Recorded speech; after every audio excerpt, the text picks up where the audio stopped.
एक अपार्टमेंट में एक फ्लैट में एक पूरी फैमिली ने सुसाइड कर लिया था और उसी अपार्टमेंट में एक पति पत्नी रहने आए। जो उनके साथ हुआ वो बेहद खौफनाक था। चलिए जानते हैं कि उनके साथ क्या हुआ।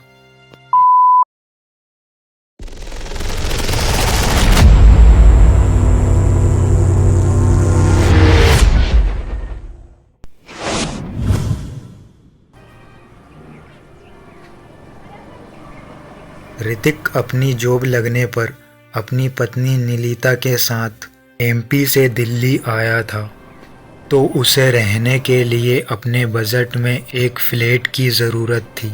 एक व्यक्ति ने एक अपार्टमेंट में 3rd फ्लोर पर रूम नंबर 303 उन्हें एक फ्लैट दिलवाया। अब ऋतिक और उसकी वाइफ दोनों फ्लैट में शिफ्ट हो गए। अब उनका उस नए से फ्लैट में फर्स्ट दिन था। सुबह के 11 बजे ऋतिक अपने ऑफिस जाने के लिए निकल गया, क्योंकि उसकी शिफ्टिंग 11 से 10 की थी। अब उसकी पत्नी निलिता घर पर अकेली थी और 3rd फ्लोर पर कोई पड़ोसी भी नहीं था। शाम के 7 बज रहे थे। निलिता किचन में कुछ काम कर रही थी, तभी डोरबेल बजने की आवाज़ आई। निलिता ने जैसे ही दरवाज़ा खोला तो गेट पर एक बूढ़ी आंटी खड़ी थी। आंटी ने कहा, अरे बेटा, थोड़ा सा अदरक मिल सकता है? वो क्या है कि राजेश के पिताजी को चाय पीना है और हमारे घर पर अदरक ख़त्म हो गया है। मैं यहीं सामने रूम नंबर 302 में रहती हूँ। निलिता ने कहा, अरे आइए ना आंटी अंदर। आंटी आप सोफे पर बैठो, मैं इतने अदरक लेकर आती हूँ। आंटी को सोफे पर बिठाकर निलिता अंदर अदरक लेने चली गई। निलिता जैसे ही अदरक लेकर हॉल में आई तो उसने देखा कि वहाँ पर कोई आंटी नहीं थी। उसने बाहर भी देखा पर बाहर भी कोई नहीं था। अब निलिता ने सोचा शायद आंटी को कोई काम आ गया होगा, इसलिए वह चली गई। अब अगले दिन 11 बजे ऋतिक अपने जॉब पर चला गया था। निलिता का टाइम पास नहीं हो रहा था, इसलिए वह टीवी देखने लगी। टीवी देखते देखते कब उसकी नींद लग गई उसे पता भी नहीं चला। डोरबेल की आवाज़ के साथ उसकी नींद खुली तो उठकर जैसे ही उसने दरवाज़ा खोला तो दरवाजे के बाहर एक बूढ़े अंकल खड़े हुए थे। अंकल ने निलिता से कहा, अरे बेटा, थोड़ी सी चीनी मिल सकती है क्या? हमारे यहाँ चीनी ख़त्म हो गई है। मैं सामने ही रूम नंबर 302 में रहता हूँ। तभी निलिता ने कहा, आप यहीं रुकिए अंकल, मैं चीनी लेकर आती हूँ। वह किचन से चीनी लेकर आई और उस अंकल को दे दी। निलिता ने अंकल से कहा, अंकल आपके घर से कल आंटी आई थी अदरक लेने, लेकिन वे अदरक लिए बिना ही चली गई। तभी उस अंकल ने निलिता से कहा, हाँ, उसे कुछ काम आ गया था। अब निलिता अंदर जाने के लिए जैसे ही मुड़ी तभी उसे याद आया कि अंकल को अदरक भी दे देती हूँ। उसने जैसे ही तुरंत पीछे मुड़कर देखा, अब वह अंकल वहाँ पर नहीं था। उसे थोड़ा अजीब सा लगा कि अंकल अभी तो यहीं थे, इतनी जल्दी कैसे चले गए। अब गेट बंद करके वह किचन में खाना बनाने लगी। रात के 10:30 बजे ऋतिक घर पर आया। फ्रेश होकर वह खाने की टेबल पर बैठा ही था तो खाना लगाते समय उसकी पत्नी ने बोला, आज कोई अंकल आए थे चीनी लेने और कल एक आंटी भी आई थी जो कि अदरक मांग रही थी। बोल रहे थे कि हम सामने वाले 302 नंबर फ्लैट में रहते हैं। तभी ऋतिक ने कहा, इस फ्लोर पर कोई नहीं रहता है, सामने के दोनों फ्लैट में ताला लगा है, तो तुम कौन से अंकल आंटी की बोल रही हो? ऋतिक की इस बात पर निलिता ने कहा, आज आए थे वो अंकल और कल वह आंटी आई थी। तभी ऋतिक ने कहा, शायद नीचे वाले फ्लोर से आए होंगे, छोड़ो इस बात को, क्यों इतनी फिक्र कर रही हो? निलिता के मन में अभी भी वही बातें चल रही थी। उन अंकल आंटी ने तो फ्लैट नंबर 302 बताया था, लेकिन ऋतिक तो यह बोल रहा था कि रूम नंबर 302 और 301 दोनों बंद हैं। अब दोनों सोने के लिए चले जाते हैं। ऋतिक निलिता से बोलता है, सुबह मुझे जल्दी काम है तो मैं सुबह 5 बजे जल्दी निकल जाऊंगा। ऐसा कहकर अब दोनों सो गए।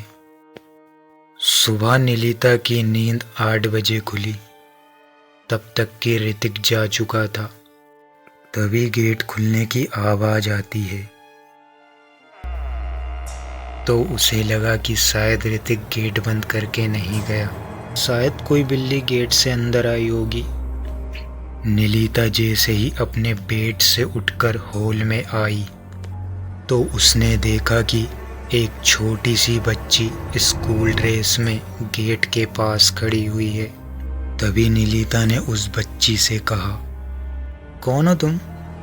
बेटा कहाँ से आई हो? तभी उस छोटी बच्ची ने कहा, आंटी मेरा टाई और बेल्ट लगा दीजिए, मैं स्कूल के लिए लेट हो रही हूँ। मम्मी खाना बना रही है इसलिए मैं यहाँ पर आ गई हूँ।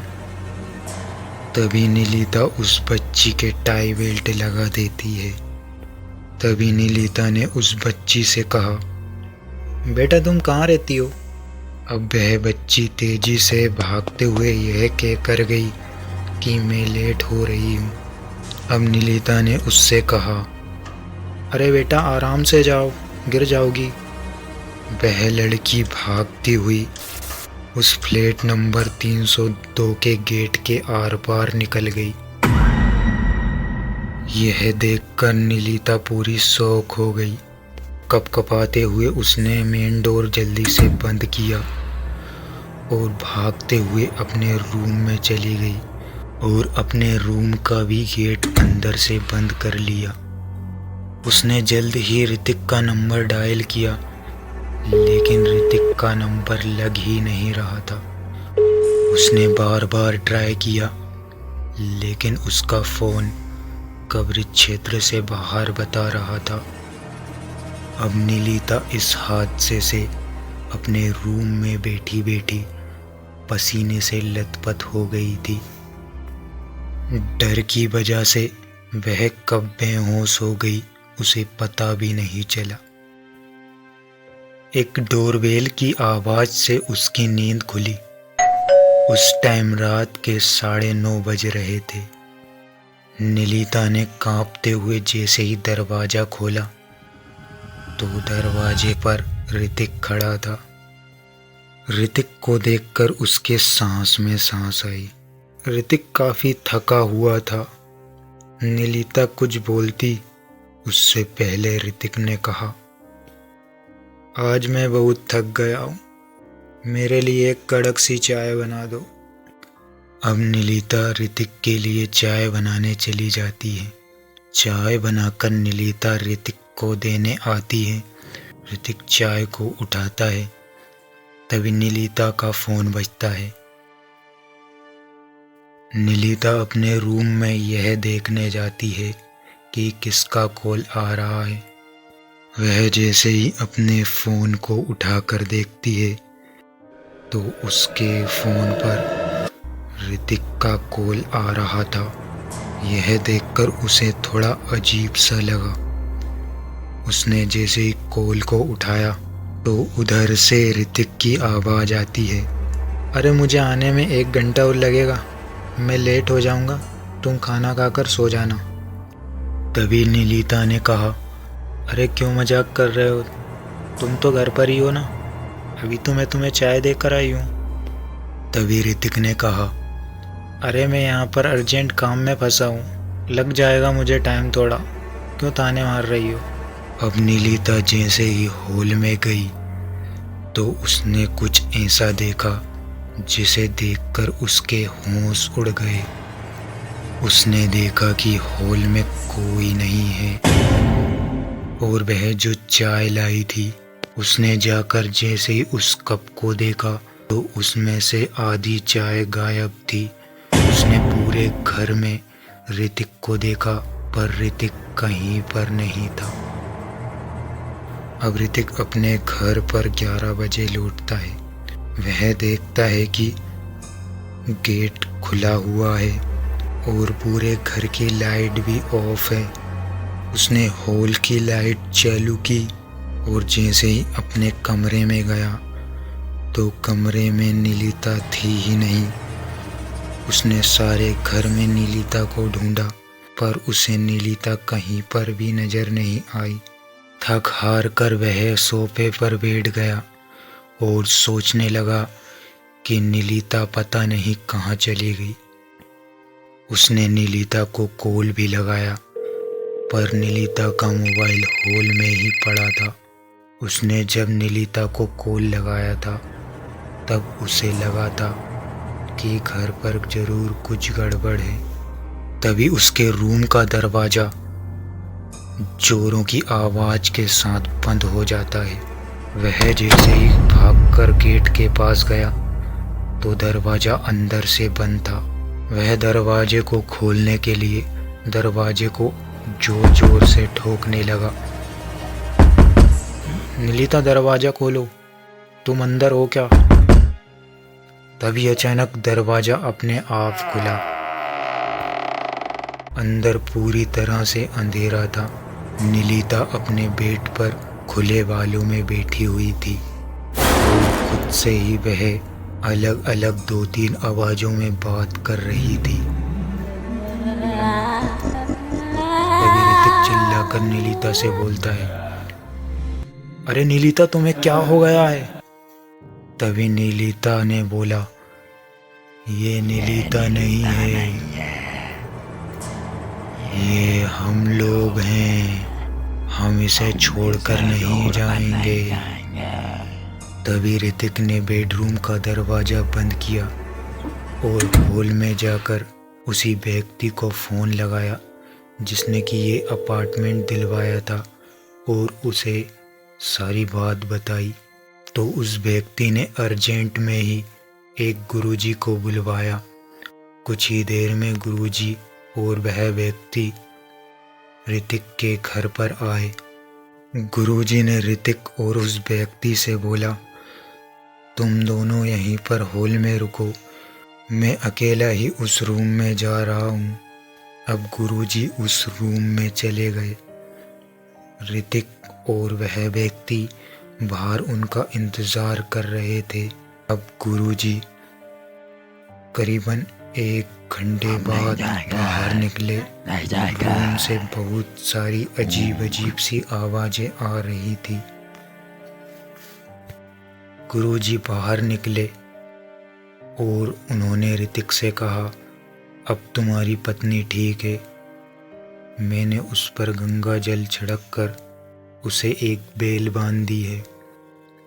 उसके अंदर 5-6 लोगों की आत्मा आ गई थी जो कि इसी बिल्डिंग की आत्माएं हैं।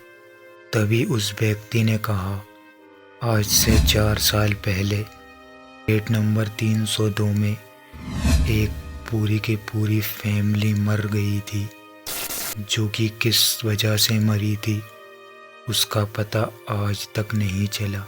तभी गुरुजी ने कहा, हाँ सही कह रहे हो तुम, यह वही लोग हैं जो इसकी पत्नी के शरीर में घुस गए थे। उन लोगों ने तुम्हारी पत्नी का शरीर तो छोड़ दिया लेकिन वह अभी भी इसी बिल्डिंग में रहते हैं। बाबा के कहने पर ऋतिक ने उस अपार्टमेंट को छोड़कर अपने घर जाना ही सही समझा और इस हादसे से उसकी जॉब भी छूट गई थी। इसके बाद उसकी पत्नी एकदम सही हो चुकी थी। तो ये तो थी आज की एक कहानी।